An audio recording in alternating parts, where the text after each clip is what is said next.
Hello दोस्तों, मेरा नाम सिद्धांत कुमार सिंह और मैं एनालाइजर क्लासेस से मैं आप लोगों को एक न्यूमेरिकल सेशन चला रहा हूं। और मेरा सेशन के चलते आज एग्जाम्पल ख़त्म हो गए हैं। चैप्टर नंबर 2 के एग्जाम्पल्स ख़त्म हो चुके हैं। आज उसकी एक्सरसाइज या अभ्यास प्रारंभ हो रही है। तो अभ्यास का पहला सवाल जो है, हम क्वेश्चन नंबर 1 ले रहे हैं। आप लोग अपनी किताबों में देखिएगा, एनसीईआरटी में मिलेगा, आपको पेज नंबर 86 पे मिलेगा।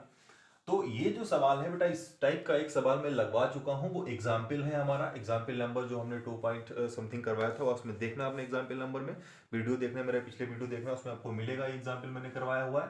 केवल उस एग्जाम्पल और इस एग्जाम्पल में थोड़ा सा स्लाइड डिफरेंस कर दिया गया है। पूरा पैटर्न सेम है, कुछ भी बदला हुआ नहीं है। हमारे आवेश हैं, एक आवेश बदल दिया गया है और वहां पर 15 सेंटीमीटर बीच की दूरी थी, अब यहां पर कर देगी 16 सेंटीमीटर। क्वेश्चन क्या है? क्वेश्चन की बिल्कुल साफ पृष्ठभूमि है, इसमें कुछ नहीं है।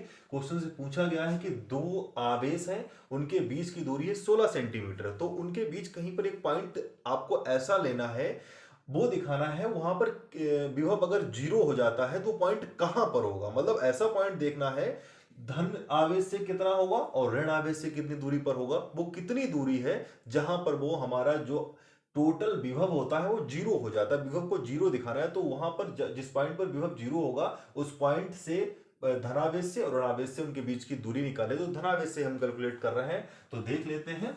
जो कि हमको पता है Q1 बराबर बेटा मेरा पहला होगा, आप लोग देख रहे होंगे वैल्यू। Q2 बराबर ये होगा, वो हमने यहां से लिया है, आप लोग देख सकते हैं भाई।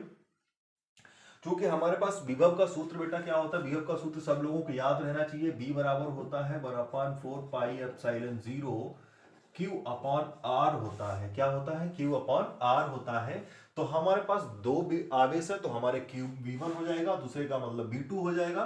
तो V1 इक्वल टू कितना? 1/4 पाई एप्सिलॉन 0 5 Q1, मतलब Q1 की वैल्यू इतनी हो जाएगी। और अपॉन R1, R1 क्या हो जाएगा? R1 बेटा हम लोग ये वाली दूरी मान लेते हैं, R1 होगी, और ये वाली दूरी कितनी मान लेते हैं? R2 होगी बेटा।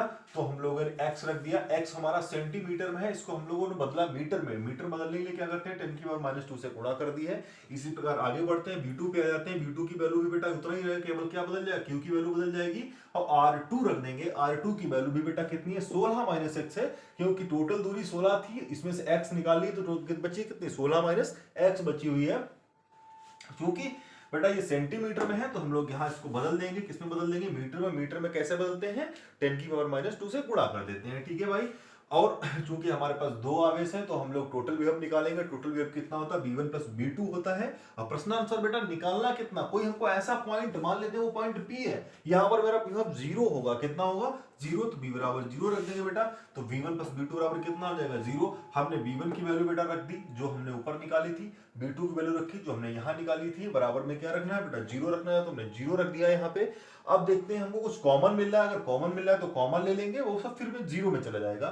तो बना 4/4 यहां से, और 10 के -2 8 और -2 यहां से। यहाँ ये है और ये है, ये चीजें जो बेटा कॉमन मिली है, तो हम लोगों को टोटल सिस्टम इतना कॉमन मिल गया है। अब हम लोग क्या करते हैं बेटा, ये जो बचा हुआ वो लिख लेंगे। यहाँ बचा है 5/x, 5/x हो गया। ये वाला माइनस, इसको क्या बना देगा? प्लस माइनस, माइनस तो माइनस हो गया। यहाँ बचा 3 और बटे 16 - x बराबर में जीरो। ये तो सब जीरो में चला गया, तो बचा कितना? 5/x बचा और 3/16 - x बराबर जीरो। उधर लेके गए तो किसमें हो गया? प्लस में हो गया। अब हम लोग तिरछी गुणा कर देंगे, इधर गुणा करेंगे तो 16 - 6 गुणे 5, इसकी गुणा करेंगे तो ये 3x आ गया। अब गुणा करते हैं 5 से 16 करेंगे तो 80 आएगा, 5 गुणे x करेंगे तो 5x हो जाएगा। अब माइनस का 5x इधर है तो उधर जाएगा, तब क्या प्लस का हो जाएगा, मेरा 5x हो जाएगा। तो इधर तो 80 है, 5 और 3 कितने हो गए? 8 हो गए। तो 8 80 इधर हो गया, 8x इधर हो गया। 8 से 80 कटेगा, 10 आएंगे तो x बराबर कितना होगा? 10 सेंटीमीटर हो गया। हमारा आंसर आ गया बेटा 10 सेंटीमीटर, ठीक है। तो हमको एक ऐसी दूरी मिल गई है जहां पर हमारा विभव शून्य हो रहा है। तो धनात्मक आवेश से कितनी दूरी पर? धनात्मक आवेश से 10 सेंटीमीटर पर विभव कितना होगा? शून्य होगा, ठीक है भाई। तो हमारा आंसर निकल के आ गया है। जैसा कि आप लोगों ने देखा, कुछ सवाल में था नहीं, बहुत सरल सवाल था, मैं ऐसा लगवा भी चुका हूं। ये सवाल इंपॉर्टेंट है, आपके एग्जाम की दृष्टि से भी इंपॉर्टेंट है, तो आप लोग इसको ध्यान से पढ़िएगा। अगर अच्छा लगे तो लाइक और सब्सक्राइब जरूर करिएगा।